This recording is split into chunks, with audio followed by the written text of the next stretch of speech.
a la doctora María del Carmen Panizo, con quien hemos tenido también la oportunidad de continuar en esta lucha en diferentes ámbitos. Así que es un verdadero placer. Un saludo cordial a cada una y cada uno de quienes nos acompañan en esta plataforma. Bien, estamos entonces en una especial tarde de reflexiones. Yo voy a estar atenta a aquellas que hoy día nos van a brindar tanto la doctora Jenny como la doctora Mari Carmen. Esta servidora va a atreverse a hacer algunas sobre género y discriminación en el país, porque efectivamente queremos gatillar este progreso. Yo desde ya las y los invito, perdón, este documento acaba de ser presentado, ya está en la página de la CEPAL, fue presentado al fines de febrero pasado, o sea, hace un poquito más de una semana, y tiene la posibilidad de darnos hoy, al 2024, los resultados de cómo vamos en cuanto a la Agenda 2030 para el Desarrollo Sostenible, y efectivamente, además de ello, la Agenda Regional de Género para América Latina y el Caribe. Y es de una riqueza e importancia capital, diría yo, si queremos nosotros conocer por qué tenemos que gatillar estos avances, porque efectivamente es un documento de referencia para toda la región y es el previo al 68º periodo de sesiones de la Comisión de la Constitución Jurídica y Social de la Mujer, con un tema prioritario, como ellos lo han catalogado, de acelerar el logro de la igualdad entre los géneros y el empoderamiento de mujeres y niñas, haciendo frente a pobreza y fortaleciendo las instituciones y la financiación con perspectiva de género. Así que a mí me parece capital conocer un poquito, voy a matizar un poco con estas iniciales diapositivas para invitarlas, reitero, e invitarlos a descargarlo y leerlo, que es de manera gratuita. Cuando hablamos de las metas del ODS 5, que es lograr la igualdad de géneros y empoderar a todas las mujeres y niñas, el documento tiene varias miradas, pero yo me voy a referir a la meta 5.2 y 5.3, que es la eliminación de todas las formas de violencia, tanto en ámbito público como privado, incluyendo la trata, explotación sexual y otros tipos de explotación, y la eliminación de prácticas nocivas como el matrimonio infantil, porque ojo, que el Perú haya por fin el año pasado obtenido una nueva legislación que modifique el Código Civil y erradique el matrimonio infantil, no significa, ojo, que la práctica cultural, porque hay uniones también, no necesariamente matrimonios, pero también uniones precoces y forzadas, como la práctica de la mutilación genital femenina que se da más en países de la órbita islámica, pero que igual todas son prácticas nocivas. Y lo determina muy bien este informe último, cuando señala que 1 de cada 10 mujeres, 1 de cada 10, ha sufrido violencia física, sexual o ambas a manos de su actual pareja en los últimos 12 meses. Y también vamos a ver qué dice UNOC sobre los feminicidios a nivel del orbe. Y efectivamente, 1 de cada 4 mujeres ha sufrido violencia física, sexual o ambas a lo largo de su vida. Y esta proporción que ven ustedes allí a la mano derecha de la diapositiva está referida a las mujeres entre 20 y 24 años que estando casadas o unidas establemente ya antes de los 15 años, ojo, 4.0, y la proporción de mujeres entre 20 y 24 años, pero que ya estaban casadas o unidas establemente antes de cumplir los 18 años. Entonces, si suman ustedes, es un porcentaje bastante alto. Y esto va aparejado, ¿cómo no? Es importantísimo siempre recordarlo.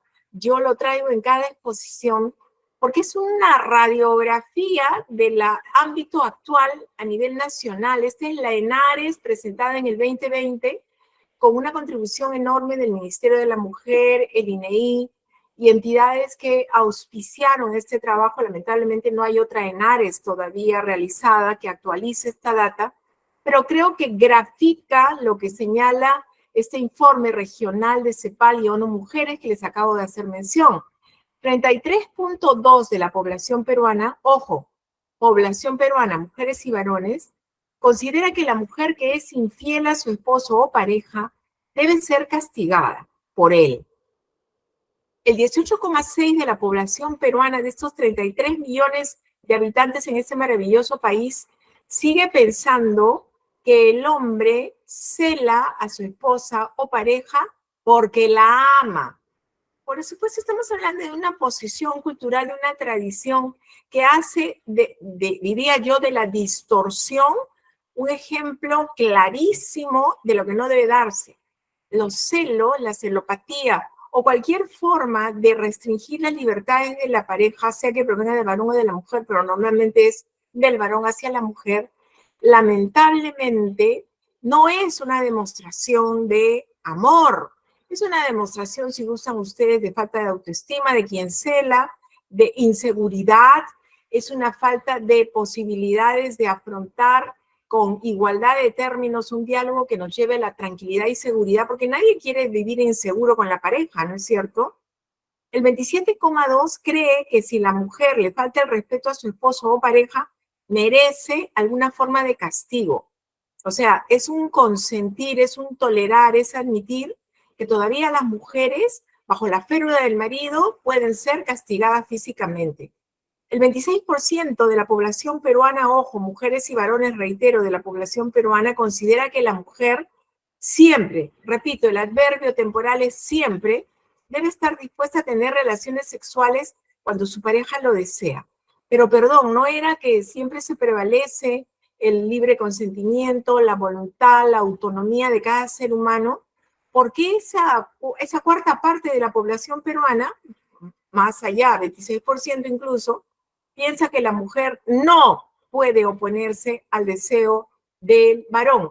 Y esto viene de una ridícula, no me queda más que decirlo, sino es patética, expresión que dice débito sexual.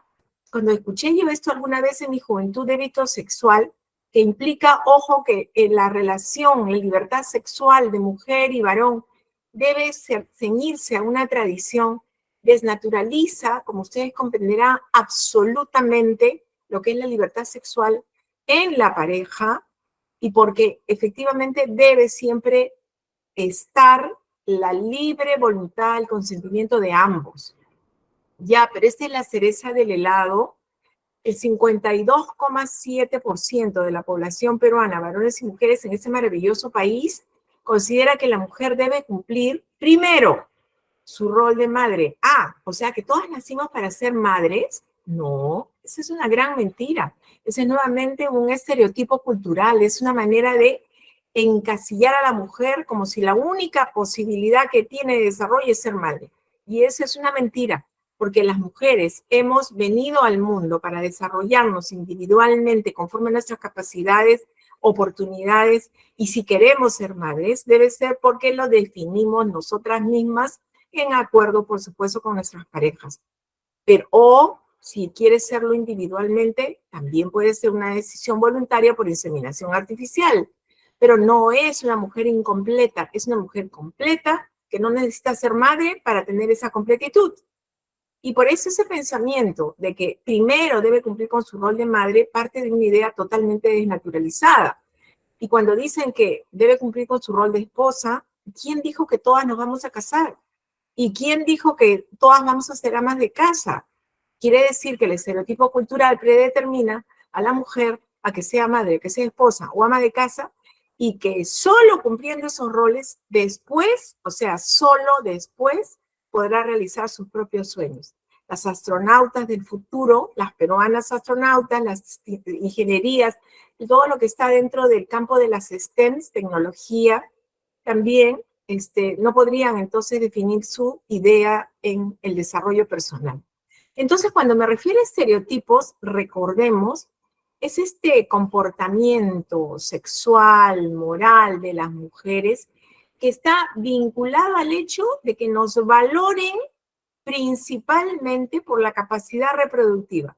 Y eso está mal, porque esa es una capacidad, pero no es la única ni la principal.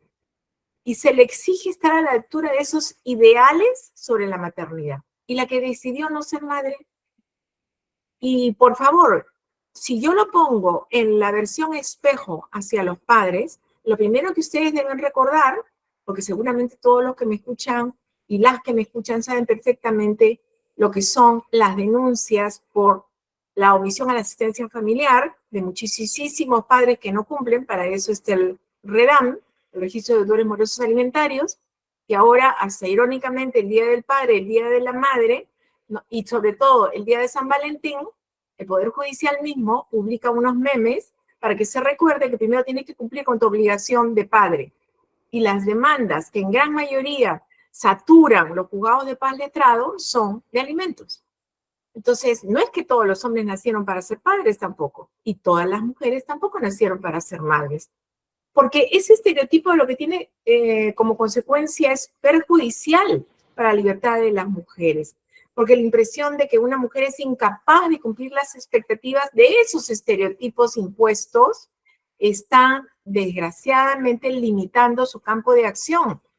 Imagínense las mujeres con discapacidad, que pasan a ser consideradas una carga o incluso a ser minusvalorada por su familia y su comunidad, como si ellas tuvieran la culpa de haber lamentablemente adquirido una discapacidad o nacido con una congénita, y por lo tanto corren el mayor riesgo de internamiento involuntario.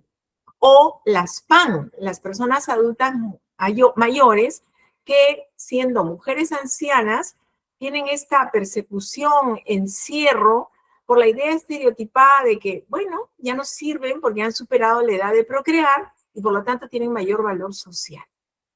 Es importantísimo, si ustedes gustan, pueden bajar absolutamente gratuito estos artículos que yo recomiendo de dos doctoras, Barrero Unzueta y Morondo Taramundi, que me parece súper interesante, desde España, un producto del análisis bien realizado y bastante consciente de cómo se entiende este proceso de estereotipación o el stereotyping en inglés, que produce no solamente estas imposiciones, sino incluso narrativas, ahora que esta palabra está tan de moda, justificaciones y razonamientos que impiden que las clases o jerarquías sociales y las dinámicas de la discriminación y desigualdad aparezcan en toda su crudeza, en su realidad, y que nos muestren efectivamente lo incongruentes que son. Entonces, hay que arrojar luz, hay que iluminar, hay que proyectarnos sobre el proceso y no simplemente identificar sus productos osificados, dice la doctora Morondo Taramundi, porque puede darnos claves para mejorar nuestro conocimiento de cómo se afecta al razonamiento jurídico y responder con más eficacia a los efectos discriminatorios. Entonces, estamos nosotras contra los estereotipos en una lucha porque está asociada a transformación de estructuras o raíces sistémicas de la desigualdad. Quien sabe sobre discriminación conoce que esta va en perversa simbiosis con la violencia. Y la discriminación estructural es una noción utilizada desde hace décadas, no solamente por el feminismo, sino por la teoría crítica del derecho antidiscriminatorio.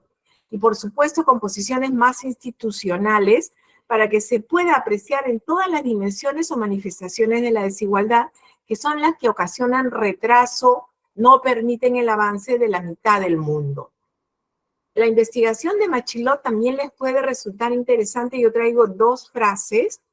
Ella ha señalado las creencias que conciernen a las clases de individuos, grupos u objetos preconcebidos, o sea, no analizados, sino adquiridos mediante una tradición o transmitidos intergeneracionalmente, pero que no provienen de una nueva apreciación de cada fenómeno, sino de rutinas, expectativas de rutinas.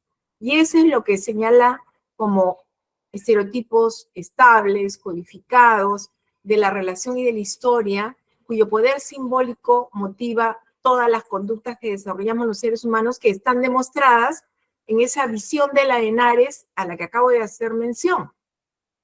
Por eso es que cuando hablamos de la ley 3364 en nuestro país como la herramienta o instrumento legal para luchar contra esta discriminación y los perversos efectos de la violencia en las mujeres, niñas y adolescentes, debemos mencionar que algunos de los estándares del Sistema Interamericano de Derechos Humanos sobre el problema de la violencia podrían ser resumidos en este vínculo estrecho entre el problema de discriminación y violencia.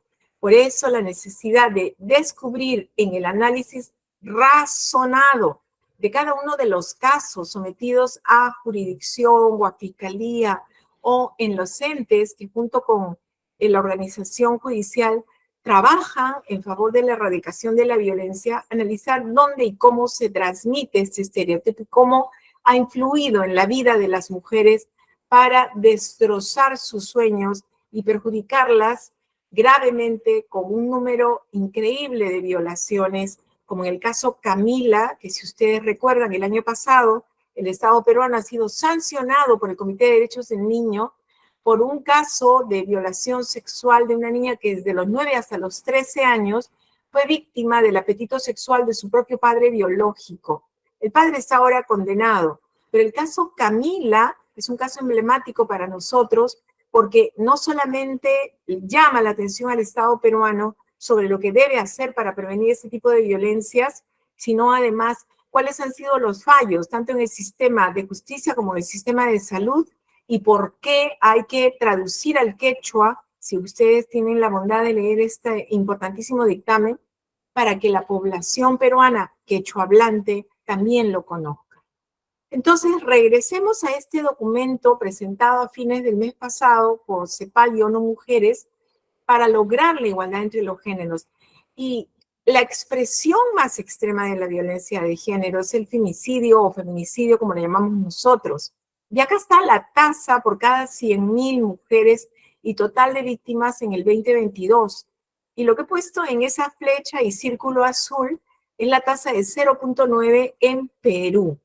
Pero evidentemente nosotros, si bien podemos hablar de, comparativamente con la que ustedes ven en la mitad inferior de la diapositiva, los porcentajes en diversos países, recuérdense que estos son los países miembros de CEPAL, efectivamente podemos considerar que hay una reducción o algo ha mejorado.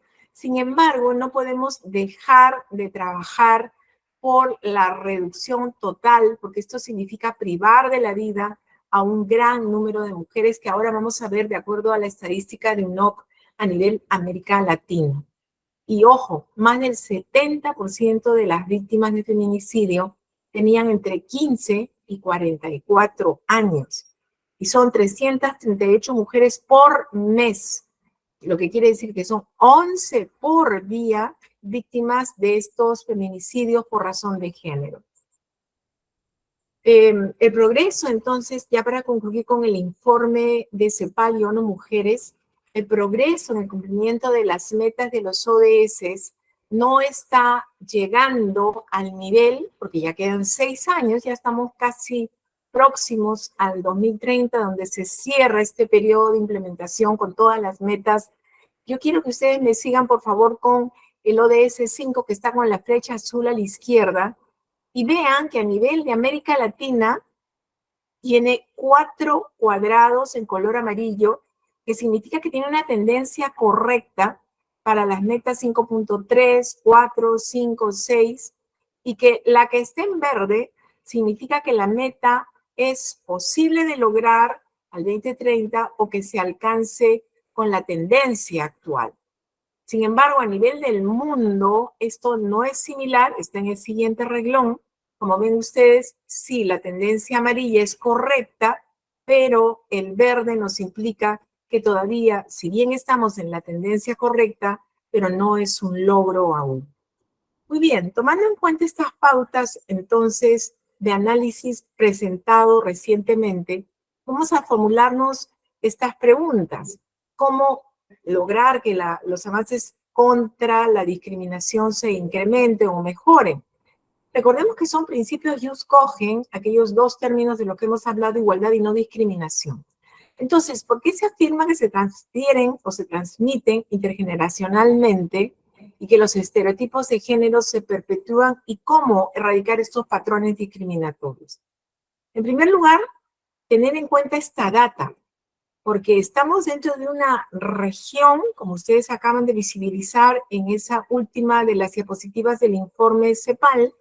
Efectivamente, contamos con legislación, podemos hablar de proyectos y políticas y tendencias, pero sin embargo, no estamos a la altura de lo que significa esta lucha que, como dijo también PNUD en un informe muy interesante, se ha estancado. Venimos de una década de estancamiento. ¿Es así? ¿Es verdad que la persistencia de los sesgos de género y por lo tanto los estereotipos no han logrado ser superados? Y por eso creo clarísimo acá este último análisis de PNUD nos dice que 9 de cada 10 hombres y mujeres mantienen esos prejuicios.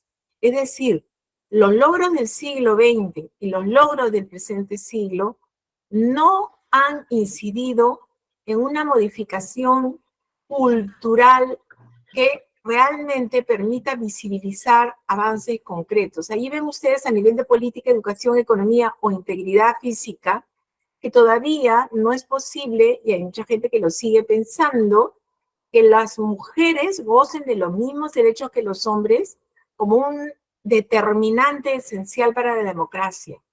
O hay un 49% que sigue pensando que los hombres son mejores líderes políticos que las mujeres. O hay un 28%, y ojo, ahí debe haber un montón de papás y de mamás que piensan que la universidad es más importante para sus hijos varones que para las mujeres. Por eso yo creo importantísimo ahora sí basarnos en pronunciamientos tanto de la Corte Interamericana como de la propia Corte Suprema que nos hablan de la igualdad y de esta lucha por lo que significa lograr una plenitud de oportunidades para mujeres y varones, recordando el caso Campo Algodonero o González contra y otros versus México. En realidad, los homicidios de mujeres por razones de género están evidenciando una situación estructural, nos lo dice la Corte Suprema recogiendo este pronunciamiento tan importante del contencioso interamericano. Y entonces señala claramente que está enraizado en costumbres y mentalidades. Y mientras esto no cambie, no habrá leyes eficaces ni políticas eficaces porque necesitamos modificar el elemento central, que es la imposición de estereotipos. ¿Recuerdan ustedes el caso de Ivy Ágreda? ¿Por qué la mata Carlos Hualpa? ¿Por qué es capaz de echarle líquido inflamable y poner un fósforo que la consume en unos cuantos días de agonía? Porque él quería que ella se sometiera y ella, al negarle esa posibilidad, rompió el estereotipo de género. Por eso es importantísimo recordar que estas reglas culturales no deben renovarse ni transmitirse. Hay 2 documentales que yo invito a mirar, a reflexionar y que son demostrativos. Los 2 están en streaming, súper fácil. Uno es No estás sola, y que es un documental sobre el caso La Manada en España, y que lo acaban de añadir, que es importantísimo. Y el otro, Las 3 muertes de Marisela Escobedo, y ustedes preguntarán cómo una mujer muere 3 veces. Yo sí los invito a escucharlo y a verlo, porque Marisela luchó para que se sancione al verdadero feminicida. Lamentablemente perdió la vida en esa lucha.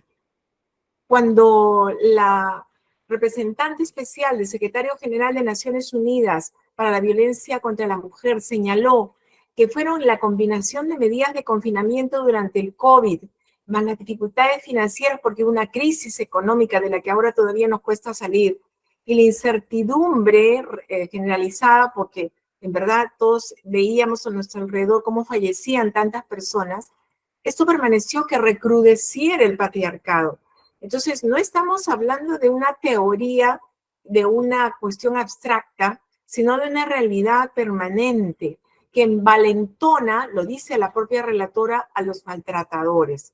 Por eso, recordar estos ODS es incorporar sistemáticamente una perspectiva de género e implementación de la Agenda 2030, los 17 ODS, para lograr la consecución de esta igualdad entre los géneros y el empoderamiento de mujeres y niñas, porque no es posible, repito, no será posible que el potencial de la mitad de la humanidad, las mujeres, las niñas y las adolescentes, alcance el desarrollo pleno si seguimos limitando oportunidades y posibilidades para las mujeres solo por haber nacido como tales. Y la política nacional, las decisiones existen. Está la LIO, está la política precisamente por la igualdad, están las leyes, están los reglamentos, pero hay que priorizarlos para lograr los objetivos en ellos señalados. Los instrumentos tienen esa bondad, pero mientras no se ejecuten, no tendrán materialidad. Kenia, tú me avisas, por favor, los tiempos. 5 minutitos antes me avisas, ¿sí? Si fueras tan amable.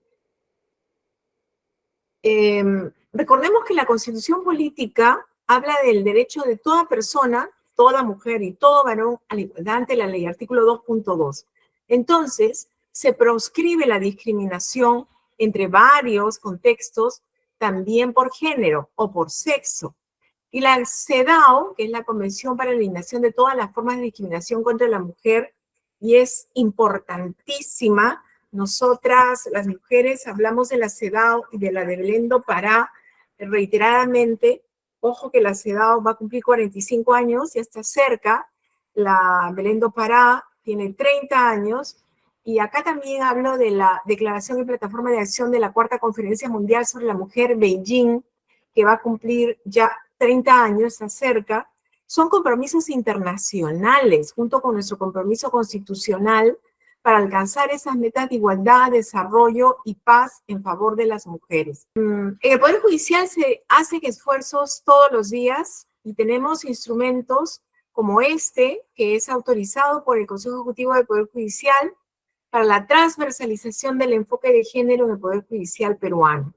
Y nos obliga, y lo señalo en 4 verbos rectores, a examinar las implicancias que tiene para mujeres y hombres cualquier acción dentro de la institución, a que planifiquemos con enfoque de género, a que se integren las necesidades e intereses de hombres y mujeres en el diseño, implementación, monitoreo y evaluación de forma tal que sean beneficiadas tanto ella como los varones, y a gestionar, y esto es importantísimo, con enfoque de género, como diría Virginia Woolf, respetando el derecho de ambos. Y además, el Poder Judicial cuenta, gracias a este decreto supremo que aprobó, una política pública consensuada entre todas las instituciones integrantes del sistema de administración de justicia para reformar el sistema, y cuyo objetivo priorizado, uno de estos objetivos, es combatir la violencia contra la mujer e integrantes del grupo familiar. Entonces, el INEI, para quien le interese, esta es una publicación del 1 de marzo, o sea, está recientemente presentada, lo pueden descargar gratuitamente de la página del INEI. Es un boletín que ellos publican periódicamente de estadísticas con enfoque de género. Y este que yo les traigo de marzo de este año corresponde a los análisis del último trimestre 2023. Solamente 2 miradas, empleo y género. En el Perú, la tasa de actividad de mujeres y hombres en ese último trimestre a nivel nacional es 70.8, ¿ya? Pero si la desglosamos y nos vamos a las mujeres, esa tasa se reduce a 63.0. Y en el 2022 y en el 2023 decrece, o sea, empeora 61.7. Hay una variación en puntos porcentuales que desmejora. En cambio, para el hombre, si en el 2022 estaba en 73.8, en diciembre ha desmejorado, pero no tanto como en el caso de las mujeres, es 77.7. Y a su mano derecha, por favor, porque estos resultados también provienen de la encuesta permanente de empleo nacional, la EPEN, vamos a ver la tasa de empleo informal y formal de mujeres y varones. Y ustedes van a ver claramente, porque ahí están los colores a su mano derecha, la informalidad afecta a las mujeres en el 73.4 y a los hombres mucho menos, 69.3, es decir, 4 puntos porcentuales. Y con relación al año 2022, la tasa de empleo informal disminuye para hombres en 3.4 y para mujeres un punto mayor. Y esta es la brecha de ingresos. O sea, esto es importante porque, dime. Disculpe, ya el tiempo ya terminó, su tiempo. Ya, cierro con esto. Sí, Kenia, y te agradezco muchísimo. Quiero que ustedes vean que esta brecha de ingresos que perjudica a las mujeres, como todas y todos ya pueden deducir, evidentemente obedece a las restricciones que desde niña tiene en su propio hogar para alcanzar las mismas oportunidades de educación, formación y especialización que los varones. Y no es porque la mujer no pueda o porque su capacidad no se lo permite. Al contrario, esa falta de oportunidades o falta de estudios y especialización genera a la postre que también a nivel laboral tengamos estas brechas de ingreso. Y acá cierro. Esto es lo que les ofrecí. El informe de UNOC presentado el 2023, pero con data del 2022. Miren ustedes los feminicidios en total. 48.800 a nivel del mundo y la tasa es 1.2 por 100.000 mujeres. Pero esta es el total de mujeres, ojo, asesinadas, por eso es un feminicidio, por sus parejas, exparejas o por miembros de su familia. A nivel del orbe, 48.800. Quiere decir que cada día 133 mujeres o niñas son asesinadas por alguien que fue su pareja, expareja o por algún integrante de su propia familia. Ya no me quiero exceder entonces y con esto cierro la presentación para que podamos pasar de manera automática a la siguiente expositora. Muchas gracias. A usted, doctora Elvira, muchas gracias por su siguiente pronuncia. A continuación, le damos el uso de la palabra a la doctora María del Carmen, para que ella nos abordará el tema sobre una justicia especializada, el reto de poner los derechos de las mujeres en el centro. Adelante, doctora María del Carmen. Muchísimas gracias, ¿no? Quiero agradecer en primer lugar esta invitación a la Escuela de Formación de Auxiliares Jurisdiccionales y Administrativos de la Corte Superior de Justicia de Lima. Es la primera vez que tengo la oportunidad de compartir este espacio con ustedes y estoy más que complacida de estar acompañada de dos profesionales del nivel de la doctora Elvira Álvarez Olazábal, magistrada superior con toda la experiencia que tiene, que además me ha acompañado el proyecto en el que trabajo con un liderazgo decidido, ¿no? Para poder implementar las mejoras del sistema, o sea, el fortalecimiento del Sistema Nacional Especializado de Justicia desde la Comisión de Justicia de Género, cosa que agradezco y reconozco siempre. Y además la doctora Jenny Junco Supa, compañera de trayectorias de lucha, empezando desde la formación en género, así que encantadísima de compartir este espacio con ellas y con todas y todos ustedes. Permítame, por favor. Me alegra mucho que hayamos empezado con la exposición de la doctora Álvarez porque me permite poder conversar con muchas de las cosas que nos ha dicho y que tienen sentido en este tema que les propongo, que es hablar de una justicia especializada y cómo poner el derecho de las mujeres en el centro sigue siendo un reto. Podemos hablar de muchas de las cosas que ha señalado la doctora Álvarez, pero yo les propongo que empecemos tratando de ubicar de dónde venimos. Todas nosotras, todos nosotros venimos de un proceso de socialización en el que traemos una historia de relacionamiento y una historia de mirar la conducta de las mujeres y una forma de hacer justicia para las mujeres. Ustedes han oído hablar de los crímenes de honor. Bueno, los crímenes de honor, ¿no? Las normas más antiguas están en los textos sumerios, en tablillas, ¿no? De madera y de arcilla, que todavía, sobre todo las de arcilla, se conservan y que nos hablan de cómo las mujeres, ¿no? Tenían un tratamiento distinto de los hombres, porque según las leyes del rey Urnama, por ejemplo, si un hombre seguía a la esposa de un varón joven, ¿no? por iniciativa de ella, ¿no? Y así en su regazo, a ella se le daba muerte y a él se le ponía en libertad.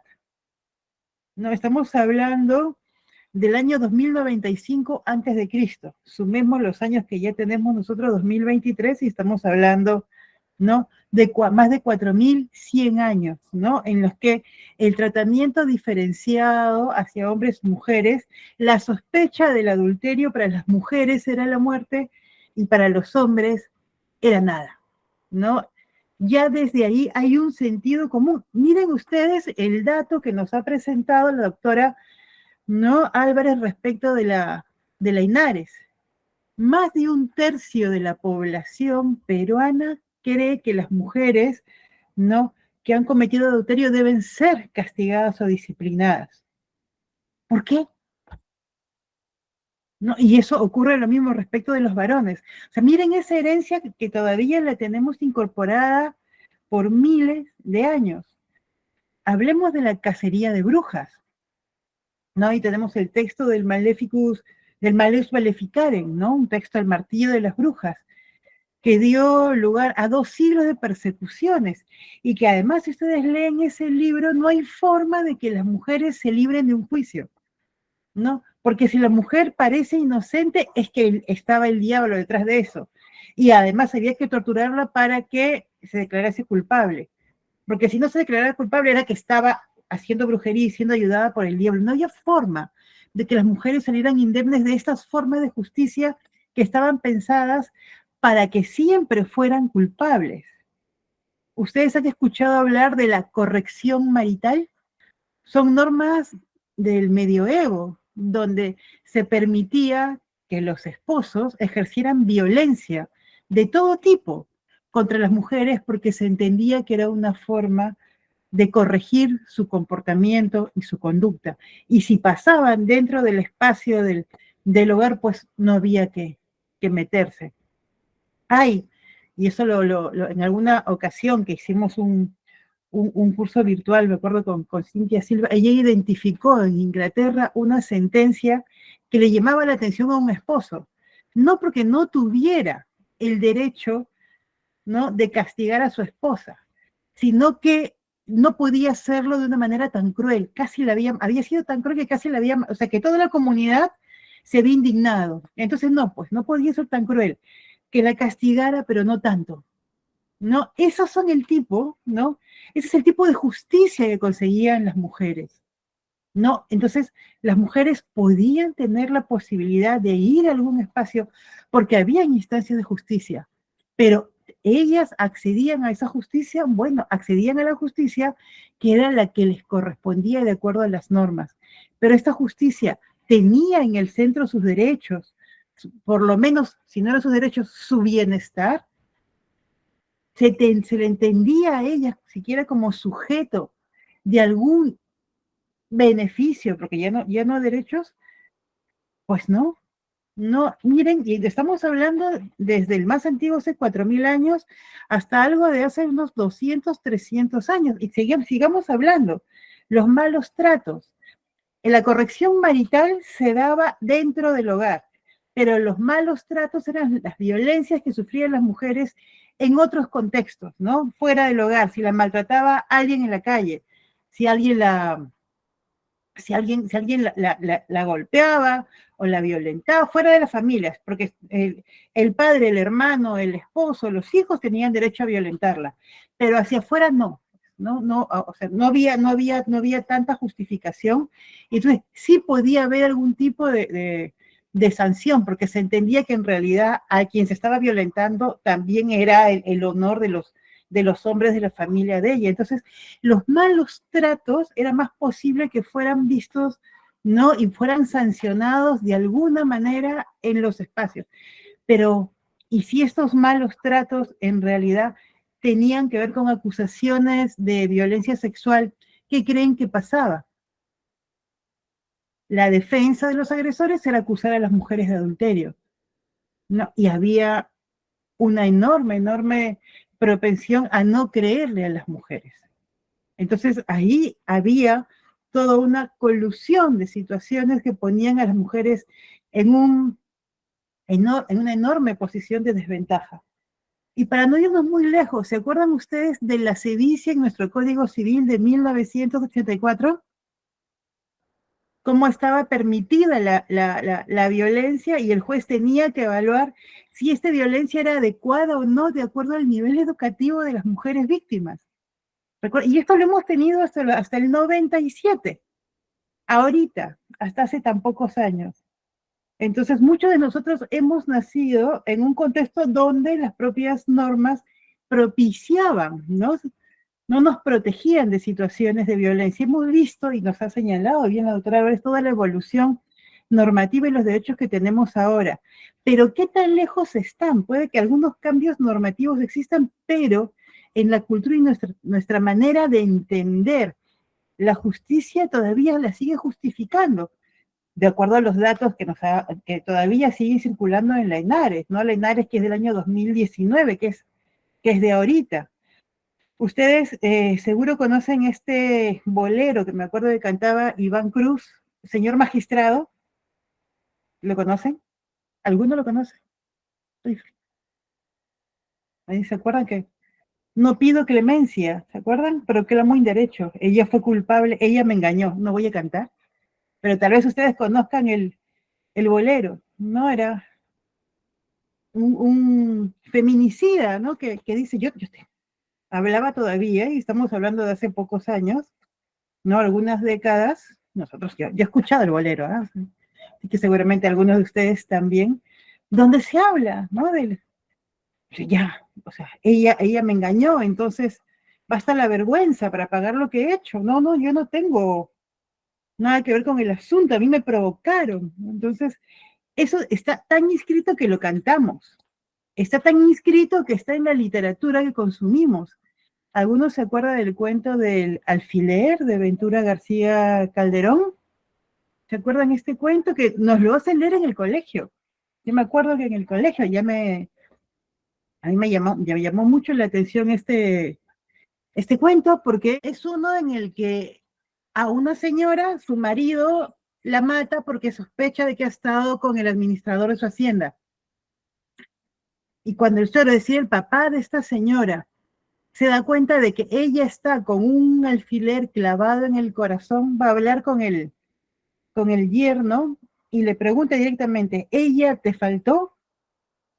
Sí, padre, le dice él. Y además estaba casando con la hermana menor de esta señora y le dice, bueno, si mi otra hija te hace lo mismo, aquí tienes el alfiler, mátala también. ¿Se acuerdan? ¿Se acuerdan? No sé, yo me acuerdo. Estamos hablando de los textos de literatura que hemos consumido nosotros, nosotras, y que siguen consumiendo los niños y niñas. O otro cuento muy famoso, y que incluso lo dieron en el teatro el año pasado, y que está recorriendo varias ciudades y varios países, que es el cuento de Los Inocentes de Osvaldo Reynoso, ¿se acuerdan?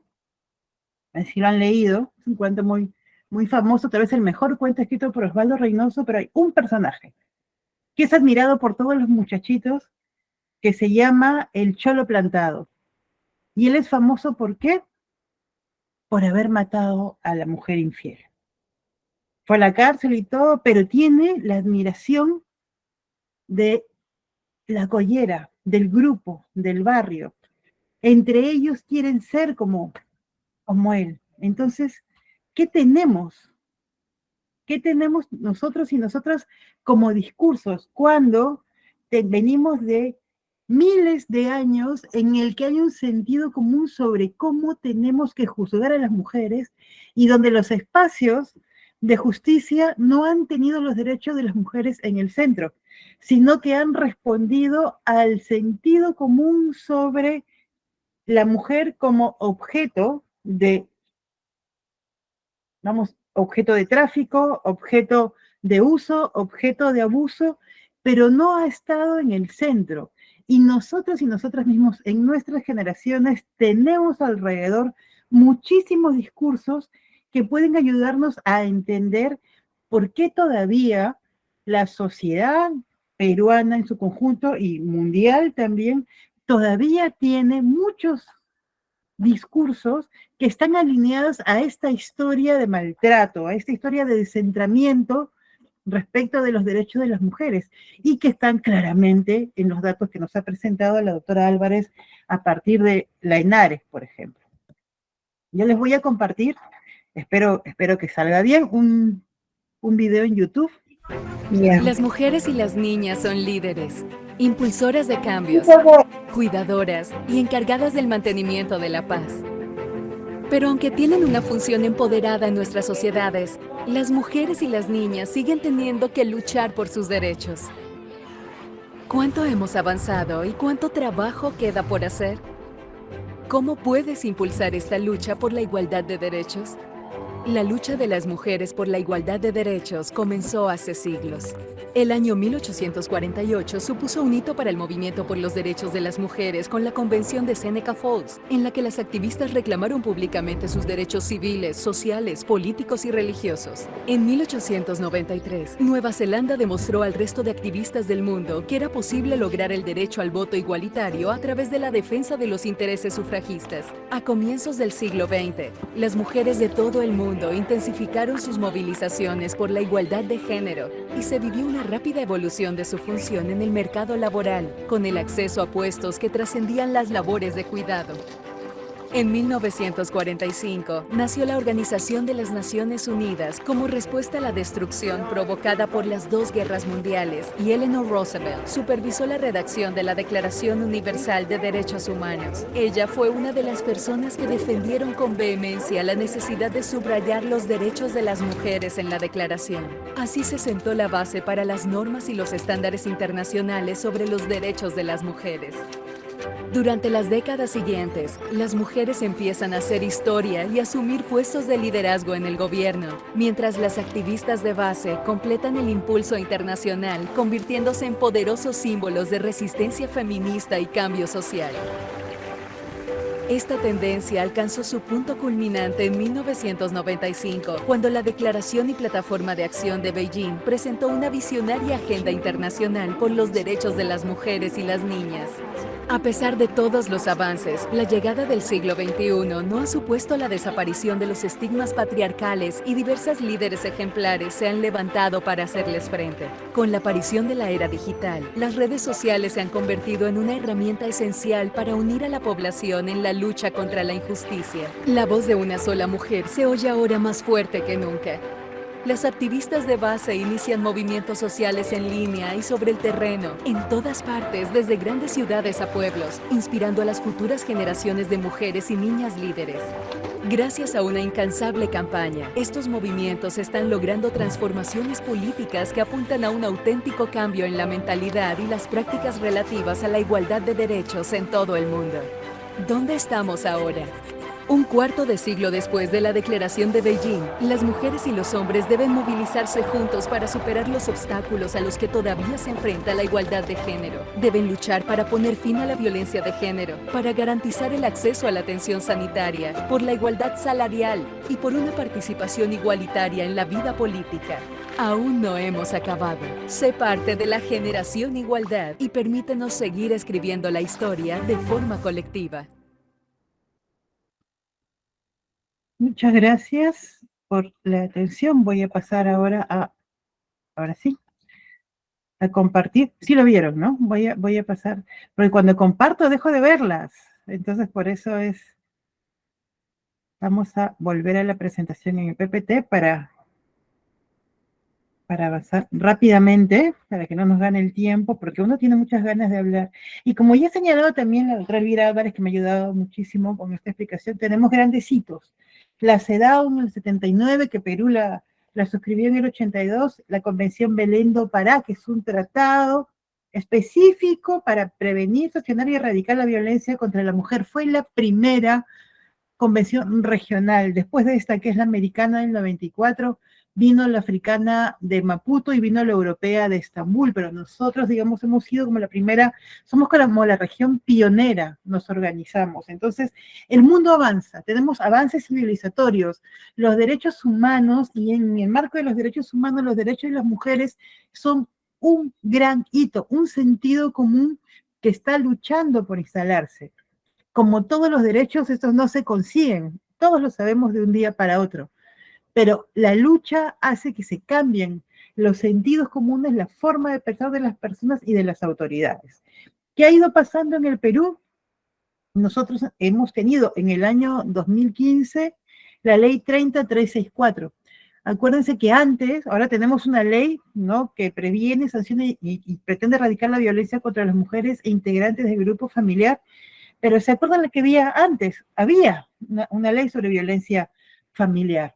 La peruana fue una de las primeras, si no la primera en América Latina en trabajar el tema de la violencia, pero sin embargo fue quedándose atrás porque seguía entendiendo el tema de la familia, ¿no?, en el centro, y los otros países fueron continuando con su, bueno, en realidad todas, fuimos continuando con la reflexión y nos dimos cuenta que no es la familia como entelequia la que sufre la violencia, sino las personas dentro, ¿no? Y son los derechos de estas personas que tienen que ser tuteladas. Y dentro de las familias, no, la persona sobre la que recae la mayor violencia son las mujeres, ¿no? Y allí había que hacer precisiones, y en toda América Latina tenemos esta ley de segunda generación que fueron centrándose en estos sujetos específicos de derechos, las mujeres, y en los tipos de violencia, cada vez, ¿no?, identificando más los tipos y los ámbitos para poder también tener estrategias para su prevención y su erradicación. Entonces tenemos esta ley que es la 364 y que además incorpora desde el ámbito de justicia un proceso especial de tutela y un proceso penal frente a la violencia contra las mujeres que proponía contar con competencias, responsabilidades y procedimientos, ¿no?, para que los superadores puedan responder a las necesidades específicas de este tipo de violencia, la violencia de género, y que puedan estar especialmente capacitados. En este marco, y tomando esto como base, ¿no?, se lanzan, ¿no?, y se aprueba el decreto legislativo 1368 que crea el Sistema Nacional Especializado de Justicia para Protección y Sanción, ¿no?, de la violencia contra las mujeres e integrantes del grupo familiar, porque se quería contar con un sistema integrado y especializado, ¿no?, para poder responder a este reto. Imagínense, ¿cómo respondemos a esta violencia? No siempre, y es más, casi no hay países que hayan, ¿no?, propuesto una justicia especializada para responder a este reto, y todo el mundo está pensando cómo vamos a hacer para trabajar, ¿no?, este tema, para responder a las grandes necesidades que este colectivo, que este grupo específico de mujeres necesita para prevenir la violencia en sus vidas y para poder llevar una vida suficiente, o sea, una vida rica, una vida en la que puedan desplegar todas sus potencialidades, porque imagínense transitar con miedo, vivir con miedo, trabajar con miedo, ¿no?, estar en tu casa con miedo, subir al bus con miedo, ¿no? Y yo no creo que muchos varones puedan sentir lo que se siente, ¿no?, al transitar en los espacios públicos y privados con miedo permanentemente. Bueno, esa es la forma como hemos tenido que aprender a vivir las mujeres, y eso es una de las cosas en las que nosotros pedimos que todos aquellos que estén comprometidos con la justicia y con la igualdad puedan también hacer este ejercicio, ¿no?, de ponerse en el lugar de empatía y de poder tratar de comprometerse también con el logro de una sociedad libre de estas violencias, estas formas de vidas a medias, ¿no? Lamentablemente, este sistema todavía solo está en 8 distritos judiciales. Lo tenemos en Ancash, Arequipa, Callao, Cusco, Junín, Lima Este, Lima Norte y Puente Piedra, Ventanilla.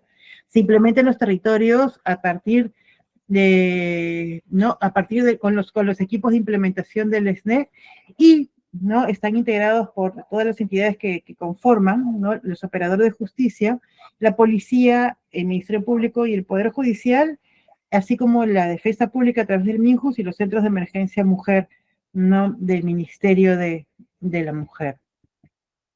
El marco normativo, o sea, hablando un poco de la gobernanza, empezamos con el 1368, hay una estrategia nacional de implementación y una directiva que han sacado el Poder Judicial por el funcionamiento de los equipos de implementación, que ¿no?, nos alegra haber acompañado, ¿no?, con todo a partir del proceso y el trabajo que hemos realizado. Entonces las Cortes Superiores son las que presiden, ¿no? Entonces están con las altas autoridades de los territorios, la Corte Superior de Justicia, la Junta de Fiscales, la Defensa Pública, la Policía Nacional y el programa Aurora.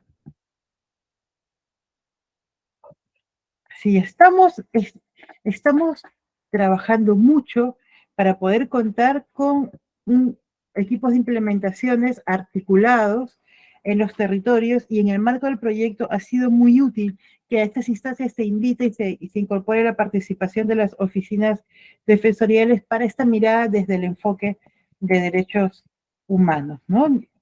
Esperamos que puedan, a partir de este trabajo, y en realidad se está haciendo en los institutos judiciales donde trabajamos, para poder avanzar en el marco de sus funciones, para que conozcan los tipos de violencia, los contextos particulares en los que estos se producen. En realidad es muy interesante ver cómo para cada plan de trabajo anual, cada uno aporta con los servicios, los casos que atienden, los números, los resultados, y se genera una reflexión. Cómo a partir de este trabajo articulado se pueden identificar los flujos de la ruta de atención para que se encuentren las brechas y los problemas para hacer esta que sea más célere, más oportuna, con menos procesos y reprocesos, menos revictimización, ¿no? Para las personas que acuden. El marco normativo que es necesario para visibilizar en el territorio, la atención integral, la diligencia reforzada. Se han trabajado muchísimo protocolos de acción conjunta de todo el equipo de implementación, de todo el SNEC en los territorios, y se promueven alianzas con otras instituciones para mejorar, ¿no?, los servicios que se brindan. Vemos que se está avanzando. ¿Por qué estoy yo aquí y comentándoles todo esto? Bueno, porque tengo la suerte de estar en el proyecto Violencia contra las Mujeres, que fortalece la prevención y la justicia, y en este marco tenemos por un lado la prevención, que la implementa el Ministerio de la Mujer con la cooperación española, y por otro lado está, ¿no?, el componente de protección y atención para fortalecer el SNEC, donde trabajamos el Poder Judicial y la cooperación alemana, que es a donde yo pertenezco. ¿Qué es lo que queremos? Fortalecer el SNEG. Hemos trabajado desde el 2021, empezamos el trabajo con la doctora Álvarez, ¿no? Y trabajamos en estos 3 resultados porque se esperan que los operadores estén especializados, ¿no?, que haya articulación interinstitucional, y este resultado se da principalmente en el territorio, y colaborar con la Defensoría del Pueblo en la supervisión del SNAI, pero de manera colaborativa. ¿Hacia dónde vamos? Vamos hacia el fortalecimiento y la consolidación del SNEC. Estamos súper convencidas de que esto es un camino que va hacia adelante, que afortunadamente los operadores y las operadoras se están comprometiendo con una mirada que permita una construcción y a todas las nuevas capacidades que esto implica, ¿no? Todo lo que esto es, las nuevas competencias que necesita un espacio articulado, que es la escucha atenta, el diálogo, la construcción del diálogo democrático, la construcción participativa, el establecimiento de consensos. Estas cosas que pensamos que ocurren naturalmente, en realidad no pasa así. Se necesita un enorme compromiso y un gran trabajo en estas nuevas competencias. Creemos que lo hemos acompañado y que este liderazgo, ¿no?, con el Poder Judicial va a continuar avanzando con la contribución del proyecto, ¿no?, haciendo que estos resultados puedan llegar a más. También el aprendizaje y la reflexión permanente, porque tenemos que ver, porque miren cuánto tiempo, no ha pasado mucho tiempo, 4.000 años, ¿no?, registrados, ¿no?, de un tipo de justicia hacia las mujeres, y unas nuevas normas desde 1980, desde fines del siglo pasado, que responden recién a las necesidades de las mujeres, da cuenta de que es muy poco tiempo el que estamos las mujeres luchando por nuestros derechos, y los hombres también, que están comprometidos con esto respecto de lo que ya estaba construido. Entonces, tenemos que estar permanentemente alertas, porque es posible que el marco legal no sea suficiente para obtener justicia para las víctimas de violencia de género. Uno de los casos más emblemáticos es el caso de La Manada en España. Yo les invito también a que vean, ¿no?, este ¿no? Este documental, ¿no? Que ahora hay en streaming y que desde el 1 de marzo ya está disponible sobre este caso, porque en realidad las normas, ¿no? Que diferenciaban el abuso y la violación y que pedían, o sea, que ponen además unas penas mínimas para el caso de abuso y piden una conducta hipercalificada para violación, donde no solamente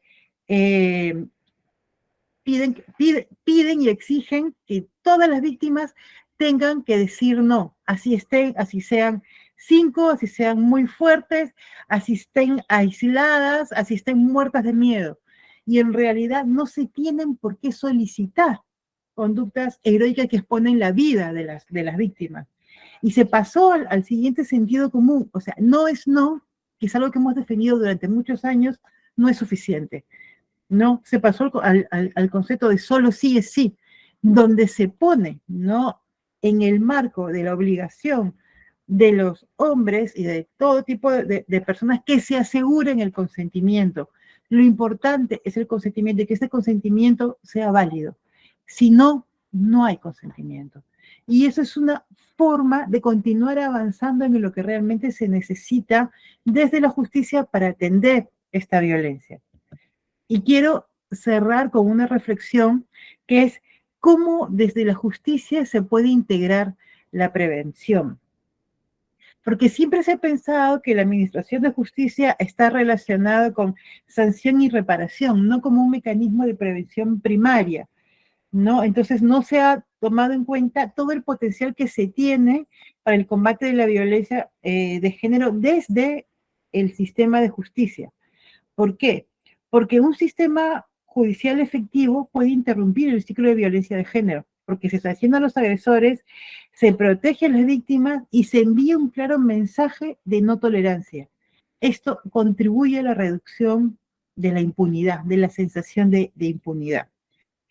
El sistema de justicia también puede actuar como un disuasivo potente y proporcionar apoyo y restitución a las víctimas, y esto puede contribuir de verdad, mucho a la prevención de futuros incidentes. Y además, si se trabaja en programas efectivos de prevención, esto puede reducir la carga del sistema judicial y cambiar actitudes y comportamientos sociales. Hay que decir que nosotros, por más un sistema de justicia perfecto que hagamos, por más servicios que incrementemos, si no se reduce la violencia, no va a haber un sistema que aguante. Entonces, tenemos que hacer un gran trabajo desde la justicia, hacerlo visible, que la sociedad entienda que sí nos interesan los resultados, que sí se protegen a las víctimas, porque será la mejor manera de que se desincentiven estas conductas violentas y se generen nuevos marcos de relacionamiento y de justicia para las mujeres y todas aquellas personas que puedan ser víctimas de violencia de género. Así que muchas gracias. A continuación, también tenemos la participación de la doctora Jenny Junco Supa, que nos abordará el tema sobre empoderamiento y justicia para las mujeres. Adelante, doctora Jenny. Bien, bueno, yo me siento muy halagada por estar reunida pues con dos grandes mujeres con altísima trayectoria, la doctora Elvira Álvarez, con su magnífica presentación que nos ha hecho un recorrido bastante importante, interesante de la situación de la mujer en estos tiempos, a nivel legislativo, a nivel de políticas públicas, a nivel también de los Objetivos de Desarrollo Sostenible, que me parece sumamente valioso todo este panorama, ¿no?, que nos ha hecho conocer. Y a mi amiga Mari Carmen, ¿no?, que con ese ímpetu, esa fortaleza, ese ánimo siempre fresco y vehemente que nos ha hecho un poco reflexionar, ¿no?, acerca de la literatura, porque sé que le encanta mucho, y cómo nos ha ido colocando, ¿no?, en esos espacios de la literatura, de las letras, que también nos hace reflexionar la situación de las mujeres y cómo también en esa narrativa y en ese discurso se van también consolidando ciertos estereotipos, ¿no?, de género. Yo me siento muy contenta y agradezco a Espaja, ¿no?, al doctor Neira por esa apertura también de poder de pronto hacer partícipe de este evento en el marco del Día Internacional de la Mujer. Bien, básicamente lo que yo he querido y quiero presentar es un poco hacer una relación de lo que tiene que ver la parte legal de los derechos y cómo eso también se vincula, ¿no?, con el tema, ¿no?, de las capacidades, del empoderamiento y el liderazgo, ¿no? Mi tema tiene que ver con el empoderamiento y justicia para las mujeres. Es decir, cómo así el acceso a la justicia y todo lo que hemos nosotros visto hace un momento puede también ser un factor importante para que muchas mujeres puedan emprender, desarrollarse, buscar tutela jurídica, buscar auxilio judicial, tener confianza y que se constituye a su vez también en un valor, ¿no?, en una cadena de valor para poder ellas enfrentar todo lo que tiene que ver con los Objetivos de Desarrollo Sostenible que ahorita estamos mirando en la ODS al 2030. Cuando a veces se va un poco platicando sobre el Día Internacional de la Mujer, entonces uno habla de justicia y a manera de diagnóstico, ya con lo que me han antecedido, simplemente es una gráfica un poco para redondear. Sí tenemos que seguir hablando de justicia para las mujeres, evidentemente. A veces tenemos una mirada no tan interseccional y miramos a lo que tenemos al frente, no miramos a las demás mujeres, ¿no?, del mundo y de nuestro país propiamente, de muchos lugares, la mujer rural, la mujer indígena, ¿no?, la mujer afrodescendiente, en fin, muchas características que hacen que también, ¿no?, el derecho tiene que ser bastante elástico desde el punto de vista de la prevención, como muy bien lo ha comentado Mari Carmen hace un momento, pero también un derecho que pueda también tomar en cuenta estas, ¿no?, digamos, características diferentes, ¿no?, de las cuales ella se encuentra. Por ejemplo, el tema geográfico, ¿no?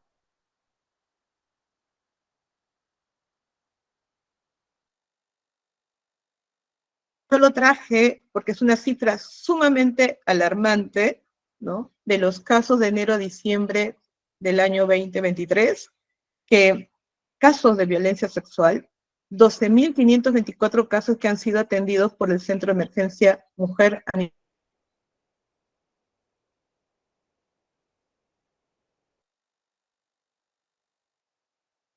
¿Qué hacemos? O a dónde vamos o en qué estamos, ¿verdad? Y que es todo lo que ya nos han ido comentando muy bien las que me han antecedido. Pero esta cifra también nos lleva un poco a la reflexión cuando vemos cuál es el público o el grupo más vulnerable, ¿no? Y estamos hablando de las niñas, de los niños y de los adolescentes, ¿no? Donde el agresor evidentemente es conocido que no está necesariamente, digamos, ajeno al entorno familiar, sino que está dentro del entorno familiar. Entonces nos lleva esto a comentar también esta cifra. A 15 días de este año hay 5 feminicidios, dicen los primeros 15 días del año 2024. Y eso también me lleva un poco a la reflexión. Si bien es cierto, nosotros tenemos, ¿no?, normas muy especiales de avanzada, a la par, ¿no?, de la convención de la CEDAW, de las recomendaciones de la CEDAW, es importante que esto vaya emparejada de las políticas públicas, ¿cierto?, ¿no? Este tema de cómo se tiene que atender y trabajar la parte también rehabilitadora del agresor, o cómo también tenemos que ir tratando la parte psicológica, ¿no?, la afectación o el daño psicológico a la cual fueren víctimas las mujeres. Porque recordemos que también tenemos cifras bastante interesantes de estudio de la polivictimización, ¿verdad? Por ejemplo, en el caso de las niñas que han sido víctimas en algún momento de abuso sexual o violación o tocamientos, también son víctimas por segunda vez o por tercera vez, ¿no?, por otra agente. Entonces, habría que investigar y revisar qué es lo que está sucediendo, qué es lo que pasa, ¿no?, con estas niñas. No para culpabilizarles, eso no es el objetivo, sino hay que entender el sistema de justicia como algo integral, algo completo, que pueda mirar también la salud mental de las personas que son víctimas de violencias o de las violencias de género, ¿no? hay algo que también me parece importante señalar, porque lo escuchamos en la cotidianidad, ¿no? Lo escuchamos en la conversa, los vemos en el Facebook, ¿no? Los vemos en los memes. ¿Por qué celebrar el Día Internacional de la Mujer? ¿Sería bueno decir celebrar o tendríamos que decir que tenemos que conmemorar? Y claro, es importante, tenemos una fecha, ¿no?, que yo diría que es simbólica, porque esta tarea no tiene un final, sino es una tarea de arduo trabajo constante, de lucha, de personas que estamos comprometidas en poder, ¿no?, trabajar en el bienestar de las mujeres y que no sean víctimas de violencias. Y claro, es una tarea quizás de unos y de pocos, pero que debe ser una tarea de todos y de todas, ¿no? Entonces, el Día Internacional de la Mujer es una conmemoración de la lucha, de los esfuerzos de muchas mujeres que ahora ya no están con nosotras y que evidentemente las que están seguirán trabajando y habrán sucesoras en esa tarea. Implica básicamente generar una cuestión de sensibilidad a todos y todas y recordar la situación en la cual estamos. Al comienzo puse una diapositiva y ya también la doctora Elvira y también Mari Carmen han puesto cifras que nos llaman la atención y que nos implica una reflexión y una responsabilidad solidaria de cómo podemos atender esta problemática. Si estamos en la línea adecuada, ¿qué nos falta para poder cumplir las recomendaciones del Comité de la CEDAW con respecto, ¿no?, al cumplimiento de la Convención? Implica también visibilizar, ¿no?, la situación de las mujeres en una agenda que está pendiente. Y eso es lo que hemos visto, qué es lo que falta por hacer y qué es lo que nos tenemos que comprometer a hacer desde el punto de vista integral. Siento que en estos tiempos hablamos de un derecho más colaborativo, de un derecho más contemporáneo, de un derecho más integral, de un derecho más interdisciplinario, ¿no? Y importante también que este Día Internacional de la Mujer es un tema, ¿no?, visibilizado en la agenda pública. En esa línea, cuando estaba un poco reflexionando acerca del tema que estoy compartiendo con ustedes sobre justicia y empoderamiento, entendía un poco qué cosas podemos entender por justicia para las mujeres. Si bien es cierto, el Estado genera muchos esfuerzos para poder, pues, ayudar, ¿no?, todos sus recursos, ayudar a las mujeres a convertirse en socias igualitarias en la toma de sus decisiones para su desarrollo, pero también es importante entender si no hay justicia para ellas o hay ciertas circunstancias o barreras para el acceso a la justicia, evidentemente van a carecer de representación y poder y no van a poder ocupar un lugar en el derecho. Por eso es importante estos espacios de reflexión para tomar conciencia de un buen ordenamiento jurídico, pero adicionalmente los sistemas de justicia adecuados, ¿no?, los sistemas de justicia adecuados, digamos, la impartición de administración de justicia basada en género, los operadores que puedan actuar basado en estos principios elementales de género, las mujeres puedan, pues, de pronto, ¿no?, prosperar y contribuir a su progreso y a su desarrollo. Y a su mismo puedan también, pues, ser partícipe de muchas generaciones y puedan fortalecer la sociedad para un buen, digamos, desarrollo de sus hijas y hijos por igual.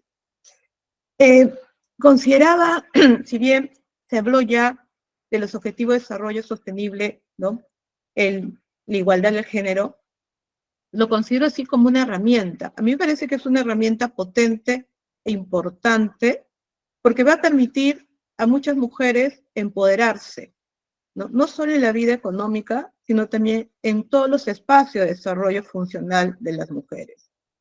Es una herramienta que permite, ¿no?, la adecuación de las mujeres a la luz de los derechos humanos. Y este objetivo de igualdad de género va alineado también, ¿no?, al objetivo 3 de salud y bienestar, y también al objetivo 16. Consideraba, cuando escuchaba a Mari Carmen, cuando hablaba acerca de el derecho y la prevención, evidentemente, del punto de vista legislativo, cuando tenemos que proveer, ¿no?, de los mecanismos instrumentales para el ejercicio legal de las mujeres de una manera eficaz, también tendríamos que mirar la parte post, ¿no?, atención jurídica. Pero creo que también lo importantísimo sería mirar la parte pre, ¿no? El derecho o la administración de justicia va cambiando de paradigma. Y el cambio de paradigma surge, evidentemente, a raíz también de las recomendaciones de la CEDAW. Hay un cambio de paradigma total en la administración de justicia porque tiene que, de alguna manera, ir transitando por todos los escenarios donde las mujeres son vulneradas en sus derechos. Y en esos escenarios, ¿no?, evidentemente, resaltar, generar, buscar, replantear, ¿no?, los recursos legales, la parte operativa, desde el personal operativo, desde el sistema integral, ¿no?, para una tutela jurídica eficaz. Me parece importante también considerar que el acceso a la justicia también es una herramienta importante para el empoderamiento, ¿verdad? Cuando hay barreras para el acceso a la justicia, evidentemente no hay justicia y eso no está permitido, no debe estar permitido. Por eso hay un mensaje, ¿no? Ninguna mujer debe quedarse atrás. Todas deberíamos proveer de estar en la misma circunstancia. En la realidad vemos que algunas han podido acceder a una educación, algunas han podido acceder a una educación universitaria, un trabajo laboral, han luchado contra el techo de cristal. Y estamos compartiendo y estamos conversando y nos están escuchando. Pero hay otras que les falta y tienen un trecho largo de recorrido de historia y de geografía para alcanzar. Entonces, el acceso a la justicia fortalece las capacidades de las mujeres cuando logra su objetivo. Y esto está muy relacionado con el empoderamiento.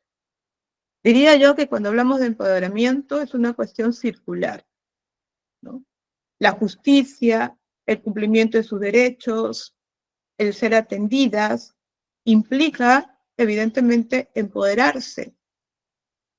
Pero el empoderamiento va también relacionado con el fortalecimiento de sus capacidades, con una buena asertividad y autoestima, que es algo que se tiene que complementar en la atención de las mujeres cuando son víctimas de violencia, ¿verdad?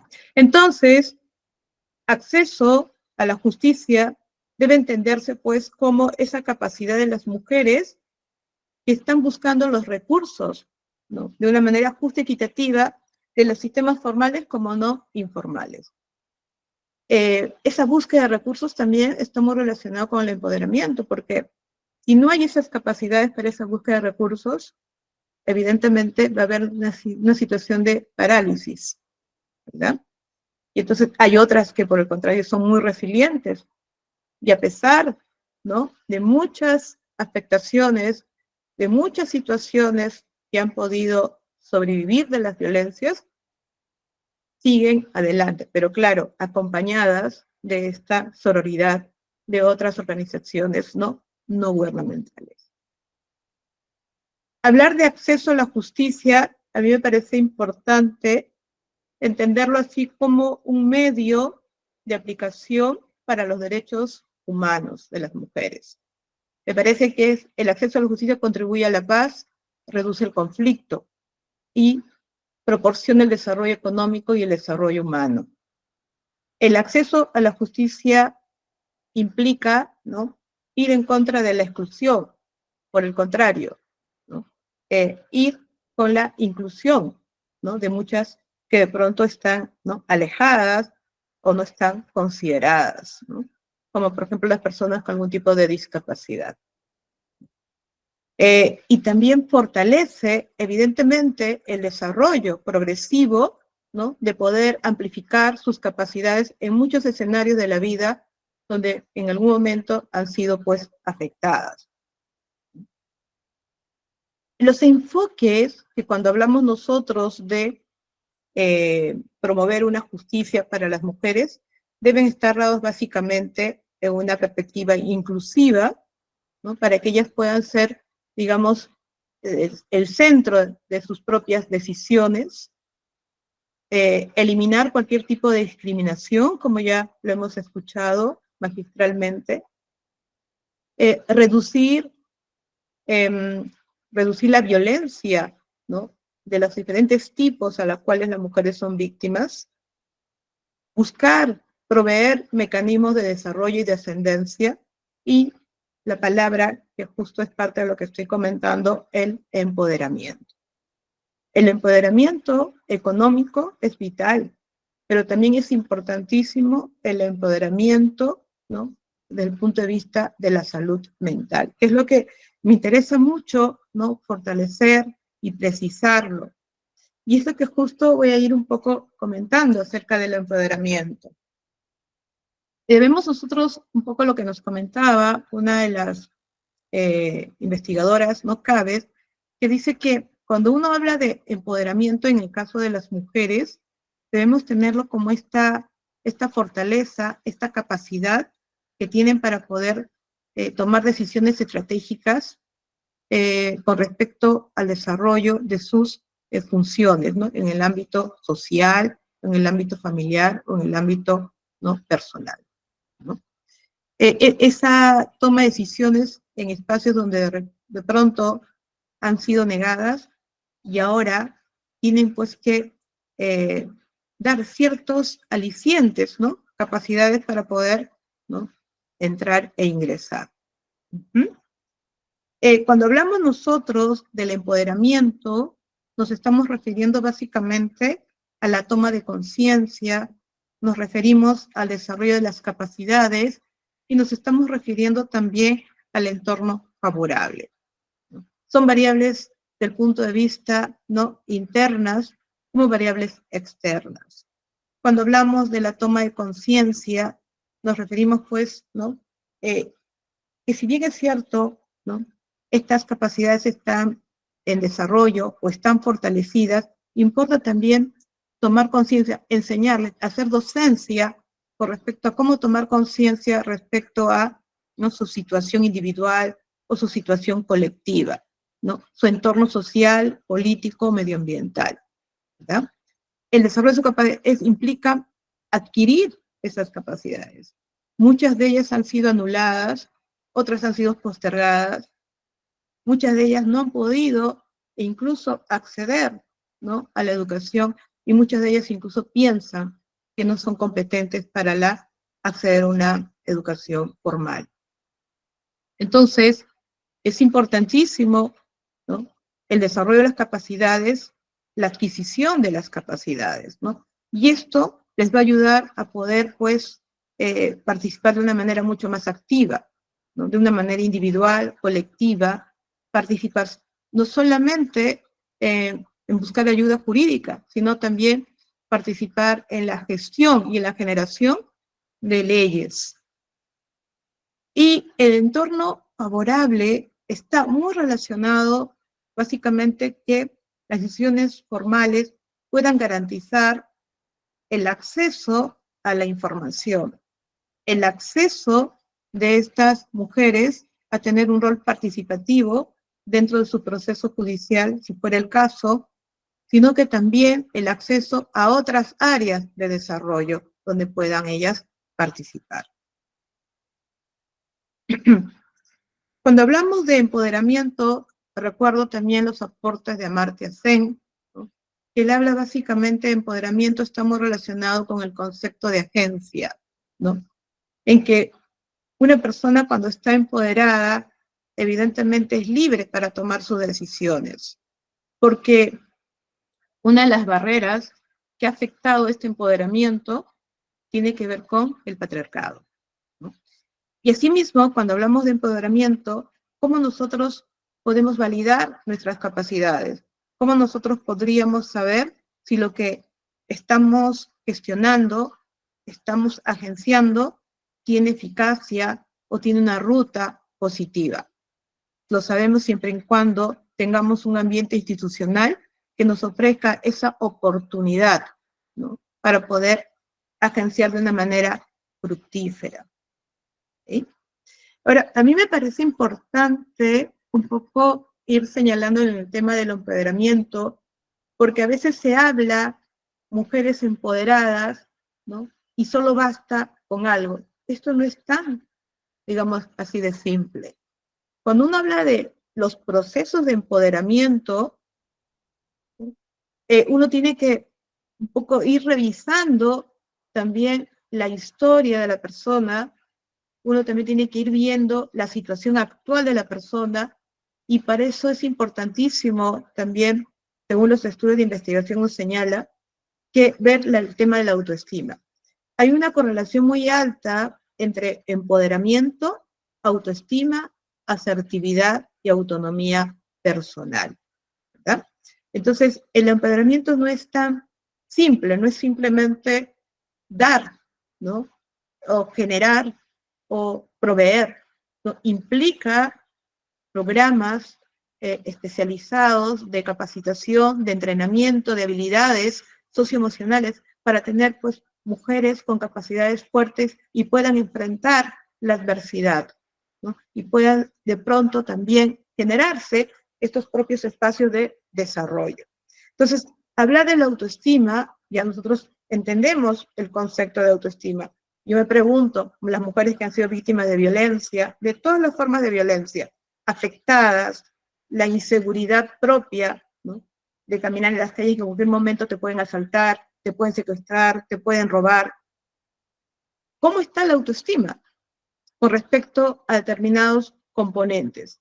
Y evidentemente, ¿no?, hay ciertos autodiálogos que se van presentando en ellas con respecto al tema así, ¿no?, que no me lo merezco, no soy suficiente buena, esto es demasiado para mí, no me veo capaz, ¿no? Estos autodiálogos que van a ser, de alguna manera, obstáculos para las mujeres para poder, pues, empoderarse y realizar acciones. Lo que pasa, hay una diferencia entre un comportamiento pasivo y un comportamiento activo, ¿no? Acciones, actividad, comportamiento, ¿no? Entonces, estos autodiálogos que yo acabo de mencionar, con estereotipados, que han ido, pues, ¿no?, calando durante su formación en los colegios, en la familia, en los medios. Estos autodiálogos que van permeando, ¿no?, y van debilitando sus posibilidades, ¿no?, de empoderamiento. Otro aspecto que me parece importante es el tema de la asertividad.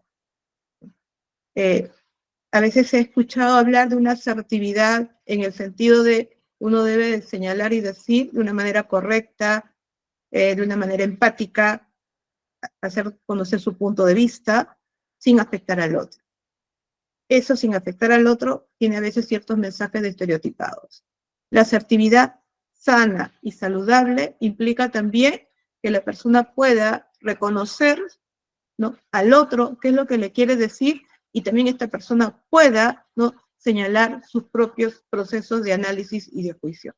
Y yo ahí he resaltado una frase en rojo que me parece importante compartirla, ¿no?, lo puse acá. La asertividad dice: devuelve a las mujeres el derecho a ser tratadas con respeto y dignidad, ¿no? Entonces, una asertividad sana y saludable fortalece el empoderamiento. ¿Tenemos que trabajar la asertividad en las mujeres? Evidentemente que sí, pero un enfoque diferenciado, no basada en la condescendencia, no basada en ciertos estereotipos, ¿no? Y bueno, un poco para ir terminando el tema del empoderamiento, me parece importante compartir este concepto de lo que entendemos de la autonomía personal, ¿no? La autonomía como un proceso de empoderamiento, ¿no? Y hemos señalado que para hablar de empoderamiento tenemos que tener en cuenta el tema de la autoestima, la asertividad y la autonomía personal, ¿no? ¿Y eso qué implica la autonomía personal? Implica independencia, libertad, autodeterminación, ¿no? Estar consciente, ¿no?, de lo que vivió, estar consciente de esta realidad y estar consciente de sus propias habilidades, facultades y capacidades reflexivas para poder salir adelante. Muchas mujeres se quedan ahí atrapadas, ¿no?, en esos diálogos y no pueden dar siguientes pasos. Y a mí me parece importante, ¿no?, para hablar de un verdadero empoderamiento, ¿no?, el acceso a la justicia, ¿no?, los objetivos de desarrollo sostenible, la justicia propiamente dicha, son herramientas e instrumentos que ayudan al empoderamiento, pero también es importante mirar qué es lo que está sucediendo o lo que le está pasando en ellas, el por qué muchas vuelven a una relación, ¿no?, de violencia, no porque quieran ser violentadas, ¿no?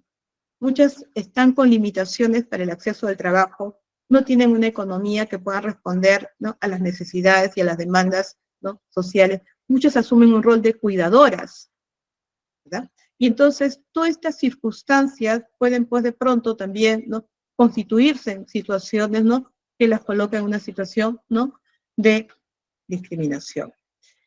Hablar de empoderamiento jurídico de las mujeres implica estos tres elementos, y ahí está el tema de la participación de las mujeres en los procesos de la reforma jurídica, ¿no? Esa participación activa, esa sororidad que tiene con otras mujeres para poder acompañarse y trabajar en equipo, implica también la educación sobre los derechos de las mujeres y el respaldo siempre de un equipo de personas, ¿no? Y en este caso podríamos estar hablando de los organismos no gubernamentales.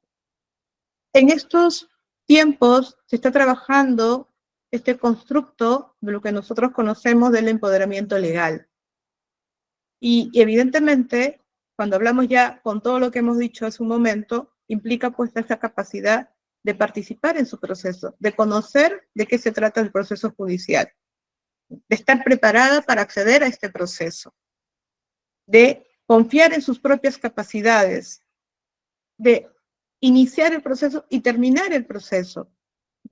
Por eso es importante que se conozca, ¿no?, ciertos elementos que nos dan como recomendación las agencias de Estados Unidos con respecto, ¿no?, a el empoderamiento legal, ¿no? No solamente es importante los avances en las disposiciones legales, ¿no?, como ya lo hemos ido viendo. Tenemos una legislación, la ley 30364 y su reglamento, y otras normas especiales, ¿no?, como por ejemplo el tema de ya en personas con discapacidad, el principio de la interseccionalidad, el enfoque diferenciado, y hemos pasado de un modelo médico a un enfoque psicosocial.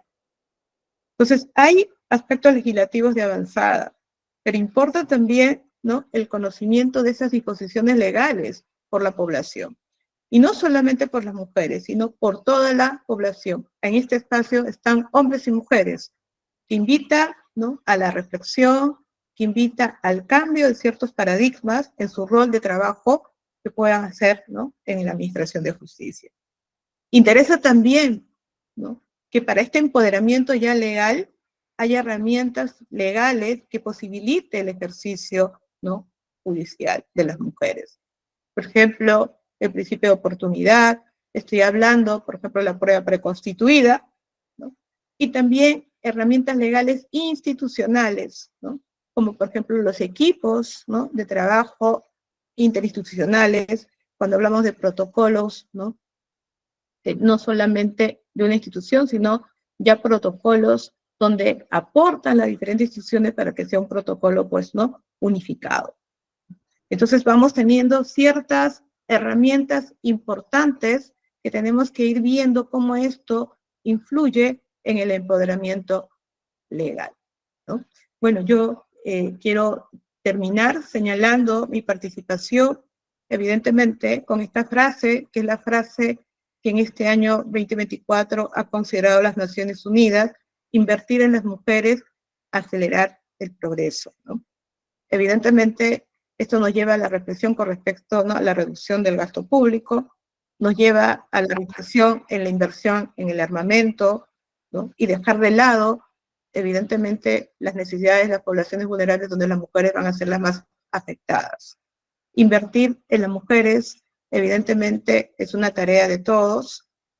Invertir en las mujeres de una manera interseccional, invertir en sus competencias y en sus capacidades, en los recursos que puedan tener para poder, ¿no?, acceder, ¿no?, al desarrollo humano, al progreso y a la economía, y de ser el caso, a una tutela jurídica eficaz, ¿no? Muchísimas gracias, ¿no?, por su atención. Gracias a usted, doctora Jenny, por su brillante exposición. A continuación, entonces, invitamos a los asistentes a hacer sus preguntas o comentarios a las doctoras. Buenas noches a las doctoras. Quisiera hacerles una pregunta. ¿No creen ustedes que el centro podría darse en una educación plena desde la casa y desde los colegios para ver y para enseñarles a los niños y a los jóvenes cuál es el rol trascendental de la mujer? No como solamente como madre, sino como mujer. Porque de acá a un futuro estamos perdiendo la categoría de lo que es verdaderamente la esencia de la mujer. Nada más, doctora, disculpe. Muchísimas gracias, doctor, por la pregunta. Yo creo que es muy importante porque permite poner algunas cosas en el centro. Y es que hay muchos sentidos comunes que nosotros y nosotras tenemos instalados y que tienen que ver con nuestras expectativas sobre lo que es ser hombre y lo que es ser mujer, ¿no? Y lo que este avance en los derechos fundamentales y especialmente los conceptos de discriminación estructural que ya mencionó la doctora Elvira Álvarez, dan cuenta de que muchos de los atributos que nosotros ponemos en hombres y mujeres están a la base de esta discriminación estructural. Entonces, no es que haya, ¿no?, un atributo esencial en las mujeres, y no es que las mujeres estén llamadas a alguna misión en la vida de manera particular. Lo que todos y todas nosotras esperamos y los que trabajamos en derechos fundamentales es que todas las personas, hombres o mujeres, puedan llevar adelante su proyecto de vida conforme ellos lo hayan diseñado de una manera autónoma, de esta autonomía de la que está hablando Jenny, para que, como también señaló la doctora Álvarez, puedan definir, ¿no?, si es que deciden asumir algunos roles que han estado asignados, si deciden o no deciden tener hijos, si deciden o no deciden tener pareja. Y sobre esto hay una discusión que se está planteando ahora respecto de, tiene que ver con volver a culpabilizar a las mujeres de los fenómenos sociales de la sociedad.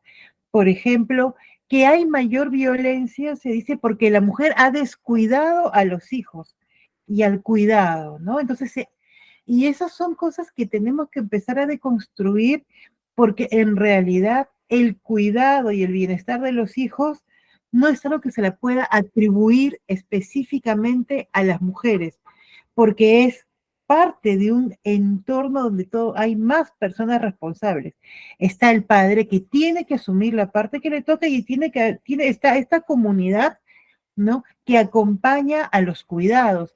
Estamos en una discusión, y esto ha venido en los procesos, ¿no?, que hemos conocido en pandemia, donde hemos tenido una sobrecarga de trabajo en las mujeres por el tema de los cuidados, porque los temas de salud, los temas de limpieza, los temas de prevención se siguieron asignando a las mujeres con toda naturalidad. Incluso desde el Estado se sacaron un montón de resoluciones señalando que las mujeres, las mamás, tenían que estar al lado de los niños al momento de recibir la educación desde casa, las mamás para ir al mercado, las mamás, las normas para desinfectar los alimentos, y está tan naturalmente incorporado que no nos damos cuenta que lo que estamos haciendo con esta sobrecarga es negar la posibilidad de que ellos accedan a espacios, como ha señalado Jenny, de autonomía, puedan promover la autonomía económica en espacios de formalidad, porque le seguimos generando un espacio de precariedad y pobreza de tiempo.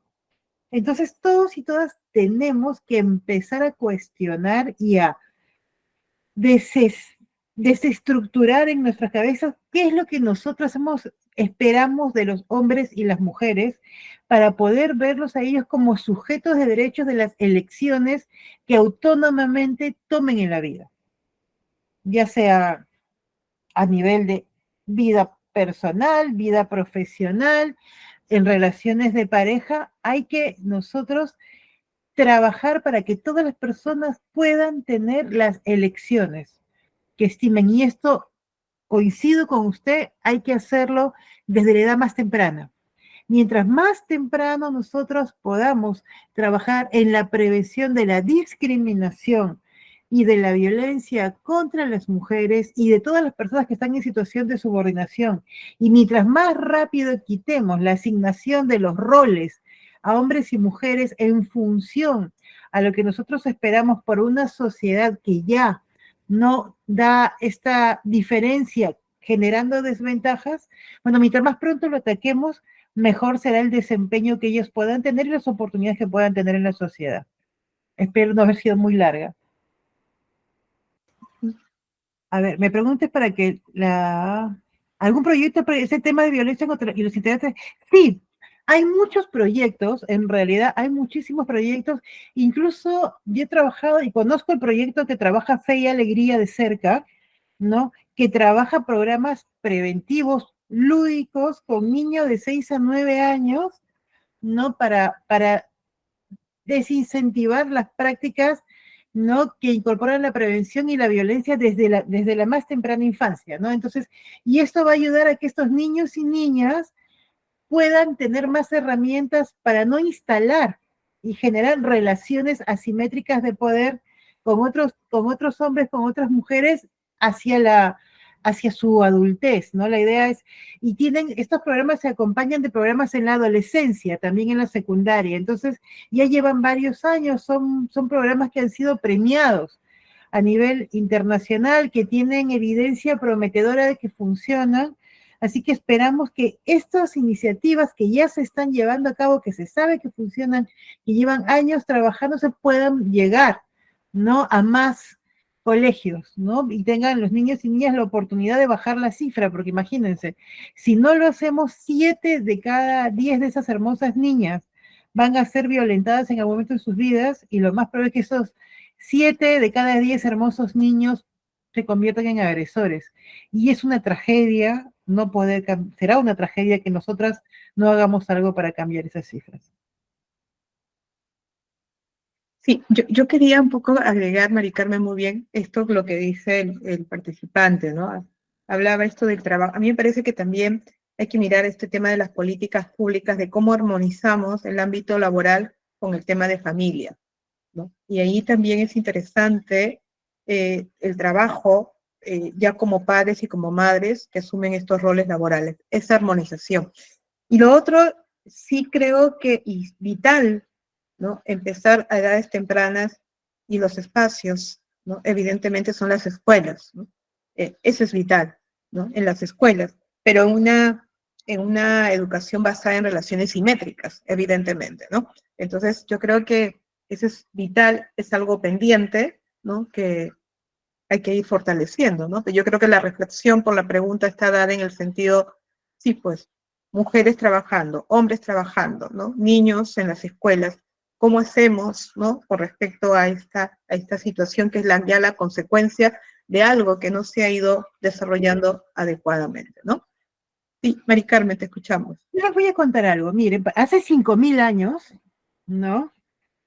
Platón escribió la República, ¿ya? Platón escribió la República.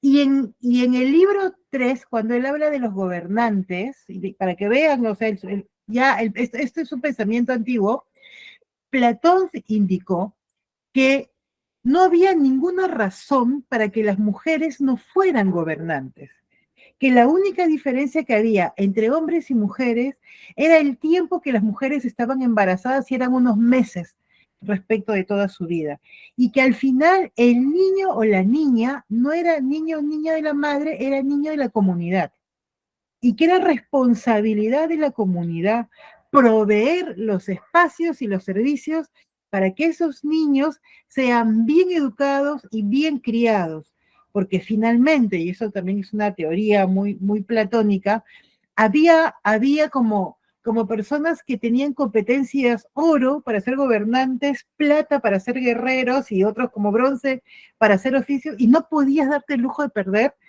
una mujer que pudiera ser gobernante, igual que un hombre. Entonces, y que el tema de la crianza era un tema político, era un tema de la ciudadanía, y teníamos que resolver ese tema en la comunidad. Bueno, hemos dado una vuelta de 5.000 años para volver a las mismas preguntas, ¿no?